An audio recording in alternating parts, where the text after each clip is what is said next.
Hi, this is our 2021 submission for Minnehack. We made an application called Pickup.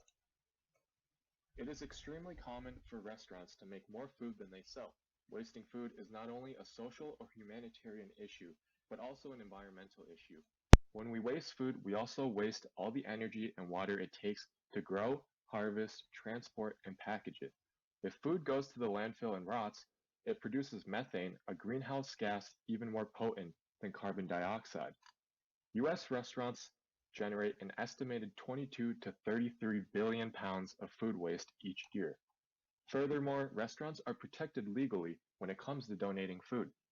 Passed in 1996, the Bill Emerson Good Samaritan Food Donation Act protects restaurants from civil and criminal liability should a recipient get ill or hurt as a result of consumed donated food. We wanted to create something that would help reduce food waste, reduce our environmental footprint, and help people in need. This can be beneficial for restaurants as well by saving money for waste management and allowing restaurants to be more involved in their community. Last but not least, according to a study, around 50% of homeless people have cell phones, which allows our application to not only help people with homes, but also people without homes. We use React to customize the layout of our website and serve the front end of our application. We also then relied on Firebase Google Authentication to authenticate our user base. Firestore database was utilized to manage the marker data and reflect the changes in real time in the front end using a snapshot listener. Additionally, we use Mapbox GL to display a map and also use geocoding API to turn addresses into coordinates for markers.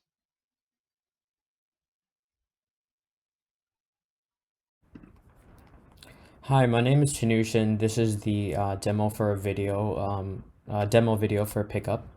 So here's a landing page. This is what a user gets directed to when they're not logged in. It's just a simple page where we have information and title and a call to action to actually log in. So clicking on this Get Started will start Google authentication. So we're using Firebase authentication to log the user in and keep track of it. So we made it so you can log in with Google so that everyone has access to Google these days, and it's just very simple, and this doesn't require any sign-up flows or whatnot. So all you have to do is sign in with a Google account. So let's sign in with this account right here. And after you're authenticated, you're actually shown here in the map. So this is the map where we display markers. It's a very simple layout. We have a map and we have a sidebar to do some actions with the map. So for example, let's look at a map, right? A marker in Minneapolis. So this is a sample marker that we put in.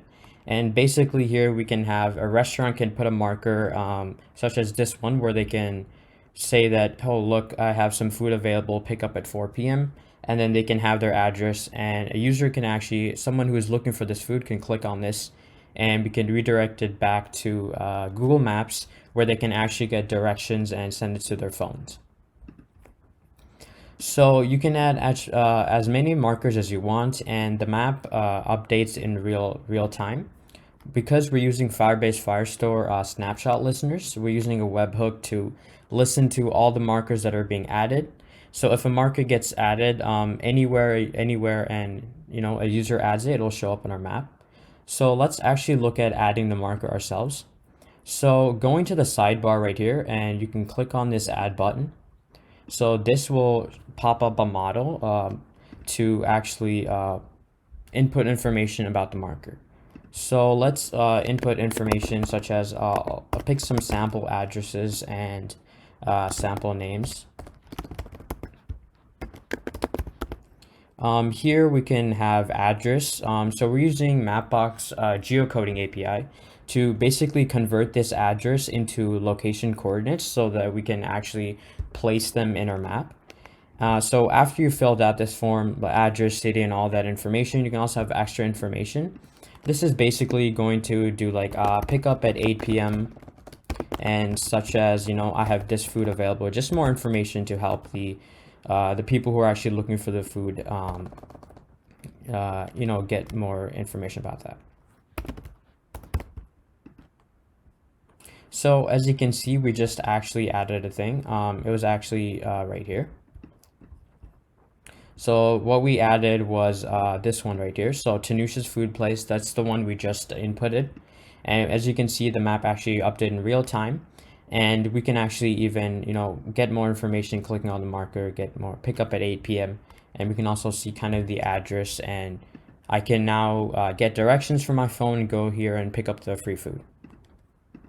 We can also have some functions to manage the markers. So for example, we can delete the marker, say that the food is no longer available. We can actually delete the marker. So we just click on delete marker here. So the one we just added was Tanusha's food place. So let's delete that. And as you can see, it deletes it from this view and also updates that marker and deletes it from the map. So that's basically the premise of this app. So we're just trying to provide a platform for restaurants to have a way to give their, the food, excess food to other people instead of throwing it away. And this just creates a nice layout for restaurants to place markers and other people to find free food. And, so it's just a nice way to reduce emission in our environment, gas emissions, but also being more involved in the community. So when the user is done with whatever they're doing with the map, we also have a logout button. So this logs the user out and returns them back to the home page. Yep, that's about it. Thank you.